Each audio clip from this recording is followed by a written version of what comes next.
Good morning, જય જલારામ, જય સાઈ રામ. તો આજે છે મધર્સ ડે. તો જેટલા પણ મધર્સ જોતા છે તે લોકોને મારા તરફથી હેપી મધર્સ ડે. મમ્મી નીચે છે ને મારો ફ્રેન્ડ એક આવેલો છે, બહુ જૂનો ફ્રેન્ડ છે. આજે મળવા મહિના પછી મળવા આવ્યો. તો આજની રવિવારની સવાર થઈ ગઈ છે અને બધાને હેપી મધર્સ ડે. આ એના ફ્રેન્ડ્સ લોકો આવ્યા છે. લગન છે ને નથી? અત્યારે તો તારા ભાઈએ કીધું કે લગન છે. મને નહીં બોલાવવાનો ને? क्या हो गया तुम्हें? क्यों नहीं बोल रहे हो? कुछ तो बोलो भाई. તો ચાલો હવે આજે મધર્સ ડે છે એટલે વિચાર કર્યો કે જાક સાંજે કશે ખાવા જઈએ. તો રસ્તામાં અમને છે ને આ એક હોટલ દેખાઈ એકચ્યુઅલી, પણ ત્યારે અમને છે ને અહીંયા અમે ઢોસા ને એવું ખાઈને ગયેલા હતા. એટલા મસ્ત ઢોસા લાગેલા ને કે અમે પાછા એ જગ્યાએ આવ્યા સ્પેશિયલ એના માટે કે સન્ડે ત્યાં જ જવું એમ કરીને.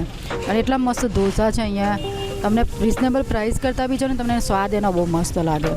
તો અમે અહીંયા સ્પેશિયલ આવ્યા છે અમે એટલે આજે.